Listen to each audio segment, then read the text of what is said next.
Welcome to Meet the Candidates. I'm Deanne Healy, your host, and with me right now is Rochelle Agneta, who is running for mayor. So, welcome, Rochelle. Thank you for joining me. Thank you for having me here tonight. Absolutely. So, Rochelle, why don't we just start off with why don't you just tell us a little bit about yourself for those folks in the community that may not have had a chance to meet you yet, and why you decided to run for mayor? Okay. My name is Rochelle Agneta. I am a lifelong resident of Peabody. I am married to Michael Agneta, a lifelong resident of Peabody. We have two beautiful children. My daughter graduated Peabody Veterans Memorial High School in 2014. My son just graduated the Essex Tech this year.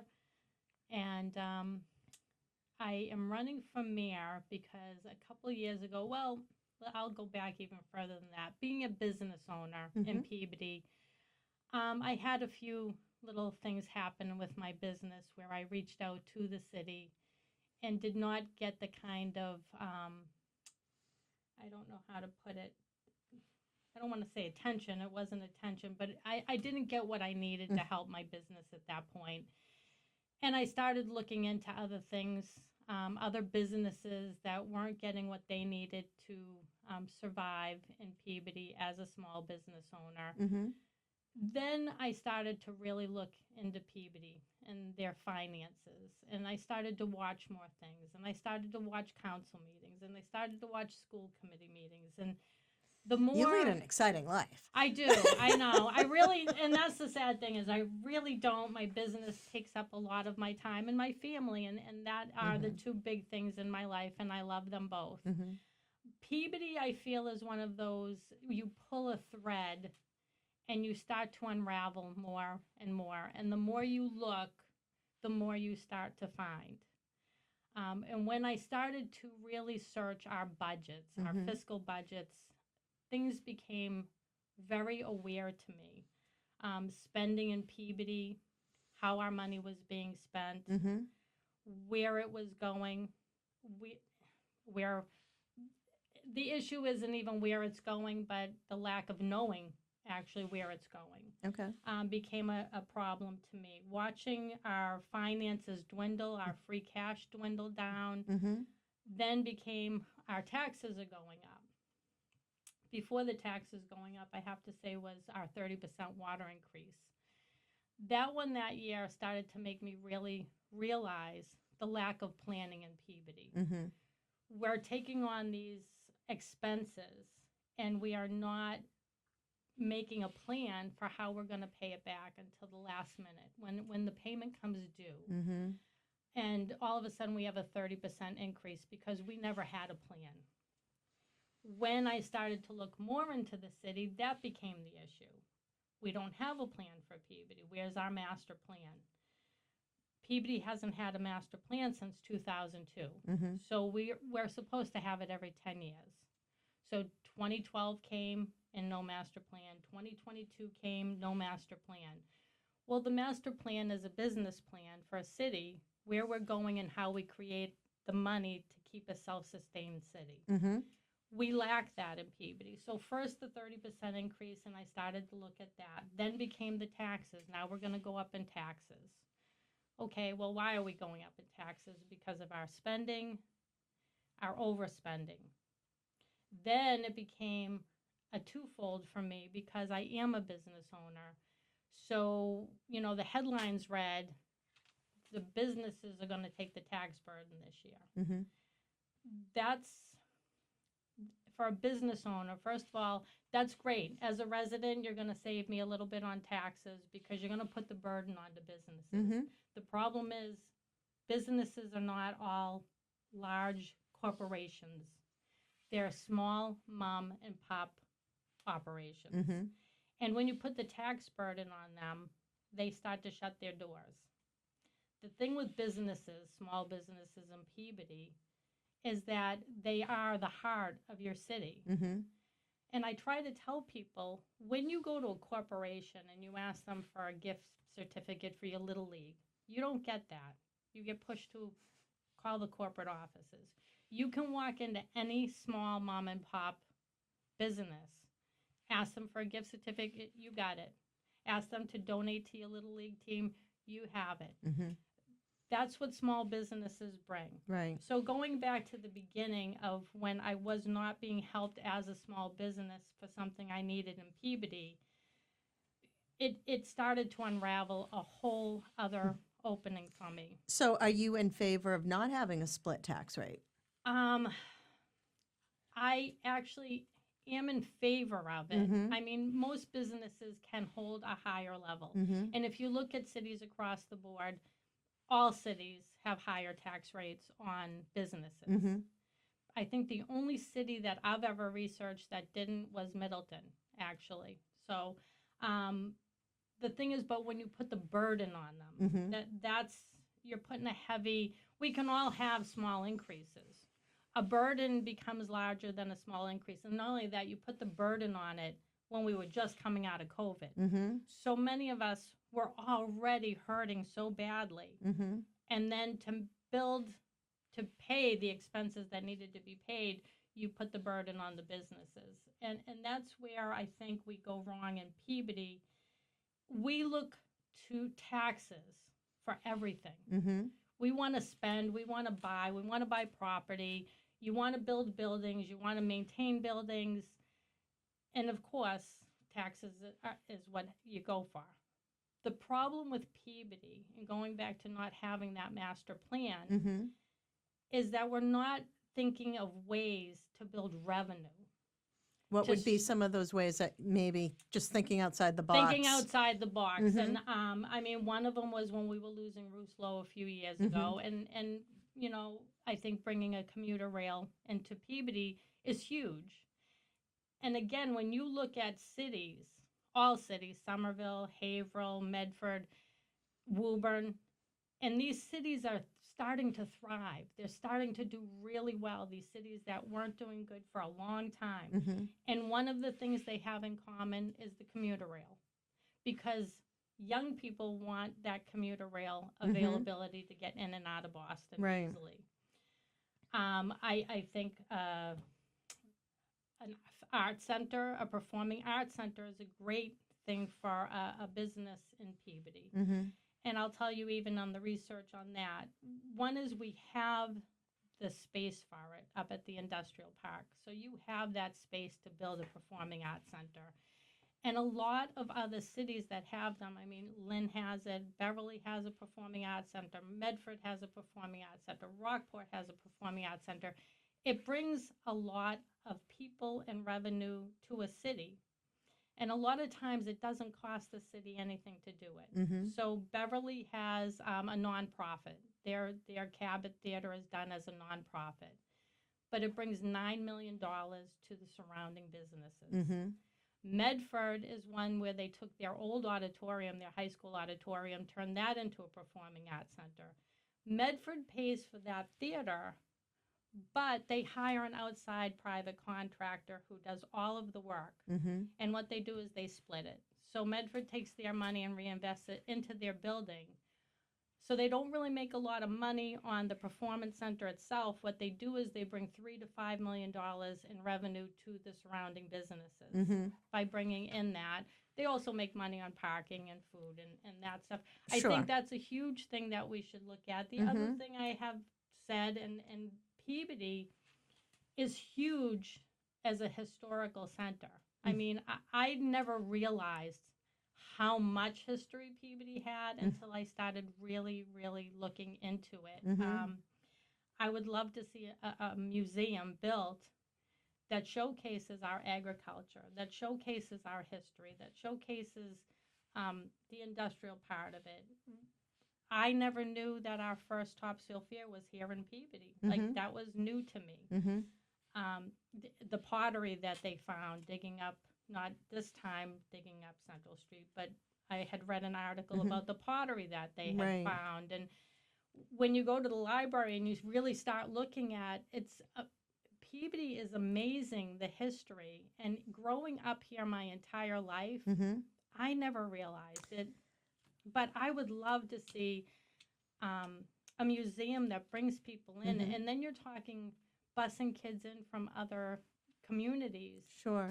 to see that, and again, it's a revenue stream. Yeah. One thing you just kind of touched on is even being a resident here is that you didn't know about a lot of these things. So that kind of comes back to that whole issue of communication.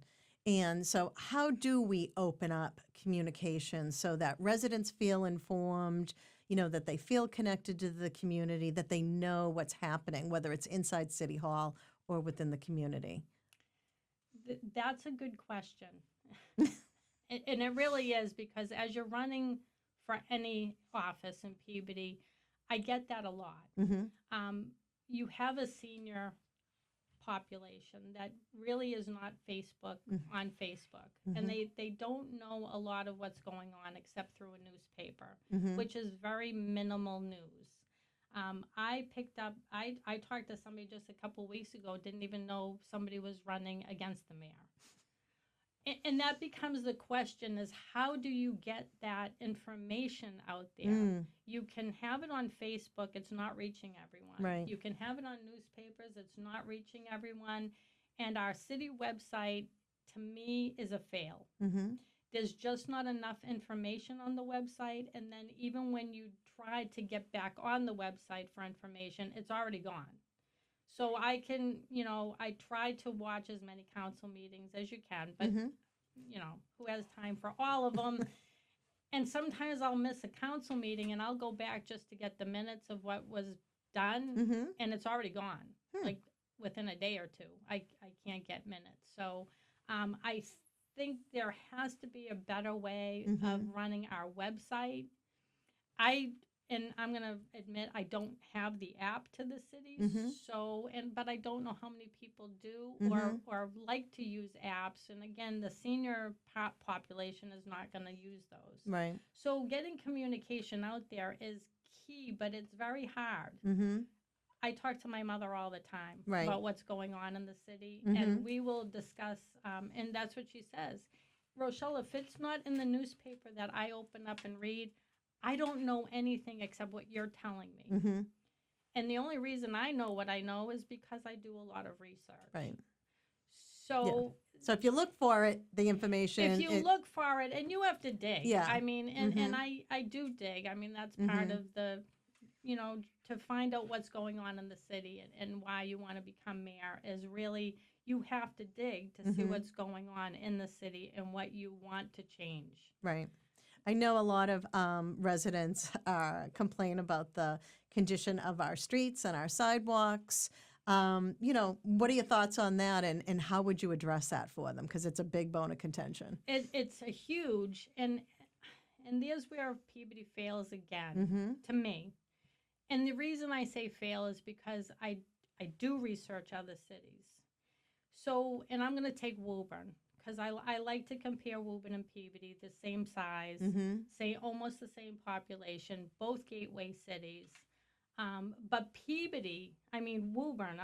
Woburn has made a plan, and their plan is to bring in biotech industries, in which they've done a great job. Over the last 5 years, they've brought a ton of biotech industry into the industrial park, which is great revenue. It's a huge revenue stream.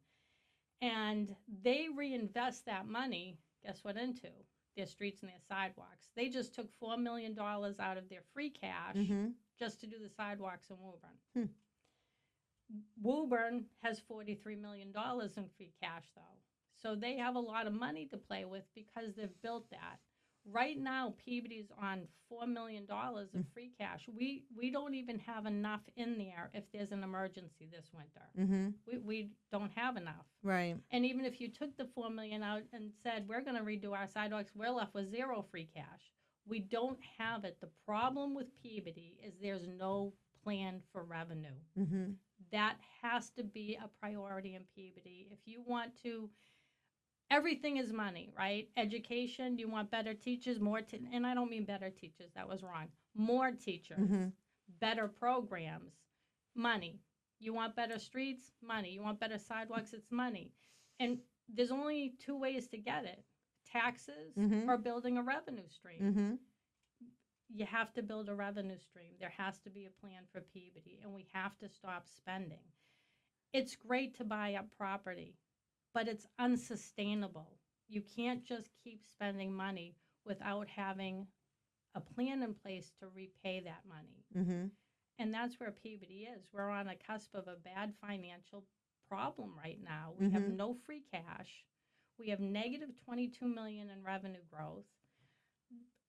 There, we're in bad shape. Mm-hmm. And if you want to ask me why I wanted to become mayor, is because as a business owner, I can clearly look at the figures and say there's a problem.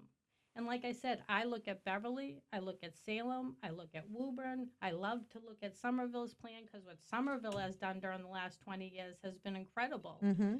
But these are all cities that I do a lot of work watching to see how they did it, how they started to rebuild, and where we're not. Mm-hmm. And I feel like if you sit in Peabody, and I love this city, I grew up here. My father built part of Peabody.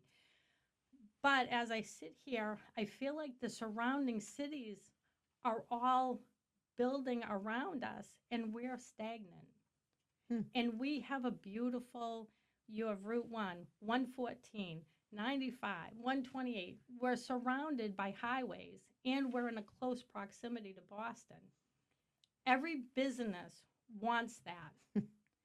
It's us reaching out to get those businesses into especially our industrial park. I mean, you can build in that industrial park. Mm-hmm. You're not going to bother the traffic on Lowell Street. Mm-hmm. You're putting it off the highway. Mm-hmm. But it's up to the city to make that plan and reach out to these businesses and start getting them in there.